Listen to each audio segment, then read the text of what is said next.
All right, surfboard fans, boardshop.co.uk surfboard kind of review time. We're going to have a little look at the Channel Islands surfboard range for smaller waves or weaker waves, how you can maximise your wave count and your fun. Let's have a look at what their options are. Starting off, the legendary, if I can get it out of the rack, the Average Joe. One of the original groveler boards, came out about the same time as Lost Puddle Jumper.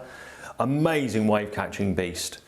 Packed with volume, pretty flat, but in that CI way, they gave it a little bit of performance. Little kink in the hip, just where the fins are to keep it pivoty. And in anything from thigh-ish to shoulder head high waves, it's brilliant. It's not going to turn on a sixpence, and it does feel a bit clunky when you get above shoulder head high, going rail to rail, but it's a brilliant fun board to take care of, let's face it, about 60% of our wave conditions. After the Average Joe, the Ultra Joe was born.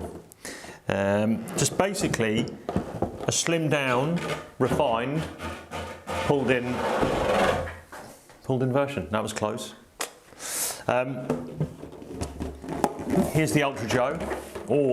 Already feels thinner in the rail, less volume packed in, still enough volume. This is a 5.9, it's got 34 litres, but it feels a bit more performance-y. Straight rail for lots of drive and hold. Again, the little CI kink in the hip there, almost a double kink to help you release it into turns and keep it manoeuvrable. Less volume up front, more of a pulled in nose, but still on the meat where you need it through the middle of the board to make sure you're paddling and catching waves. Now, anything from waist to a bit overhead, this board is lively to surf, really fun, rail to rail, goes rail to rail really quickly, and makes the most of those little better sets that you get through the winter and through the other parts of the year. But mainly, it's got that DNA from the Average Joe of wave catching and a bit of fun, but with a bit more performance. Lots of people use this board as their daily driver. Basically, for our average waves, it works in majority of the conditions we get. Then a slight twist on a theme, the Bobby Quad. Released this summer, you've probably seen it, a little bit mental. Bobby Martinez developed model with Brett Merrick, designed as a small wave weapon that you can really throw around. So if you get those smaller, cleaner days, or you're lucky enough to be on a nice little clean French beach break or something like that, you need a board that's going to go rail to rail super fast and be and hold really well when you push it really hard through turns. Then the Bobby Quad is the way to go. Named Bobby Quad, partly because of Bobby Martinez, partly because of the quad setup. In terms of performance in small waves, it doesn't get much better than this. And you can see the wide point all the way forward, and the volume carrying up to the front of the board means you get in nice and early, even in those little weak waves. Now the downside obviously is that with that curvy outline, as soon as you get it in something bigger, unless you're a very good surfer, it's very difficult to get the rail to hold, and you do end up going sideways quite a lot. But that's not what it's designed for, those better waves. It's designed for maximising your fun and your performance surfing in smallish waves with a little bit of push. And then a slight change as well in types of board to deal with small waves. One of my personal favourites. The CI Mid is probably the benchmark mid-length which all other mid-lengths get measured against now. All those amazing videos of Devon Howard surfing Rincon and Malibu, swooping up and down the face. Beautiful cutbacks. They did ask me to do it, but I wasn't available.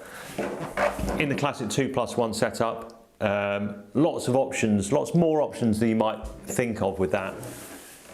I ride mine with a small centre fin and two thrusters, medium thrusters on the outside, and it gives the board more of a turny kind of feel. A bigger centre fin and small side bites gives you a bit more forward propulsion and a bit more of that classic kind of longboardy feel, more drawn out turns and what have you. But what the Mid does, with that extra length, bit of volume, but nice pulled in shape, gives you immense wave catching ability, and it gets you in super early. So especially in small, weaker days when it's crowded in the summer or what have you, generally more crowds when it's smaller, you can sit out with the longboarders and with the foilers and the suppers and the whoever else there is out there now, and you can get in paddling in competition with those guys. So you don't have to sit just inside them and watch all the waves get eaten up before they get to you. It gives you a fighting chance to get some waves, as many mid-lengths do. But what we really like about the mid is that although it's super flat, almost alarmingly flat when we first saw it, it actually turns as well. Choose your poison fin-wise to see how you want to surf it, but as a solution for smaller, weaker waves to make sure your wave count's high, it's hard to beat. And you can duck dive it. Shouldn't forget that, very important. So there it is, the CI small to weaker wave range of boards. Something that's gonna, something here for everybody that's gonna make sure you're having fun, getting your wave count up and maximising your surfing time. From the average Joe, Ultra Joe, Bobby Quad and the mid, there's something there to suit absolutely everybody. As always, all the boards are online at boardshop.co.uk. There's 0% finance options available, trade-ins, and we're always there to give advice if required. Give us a shout. Thanks for watching.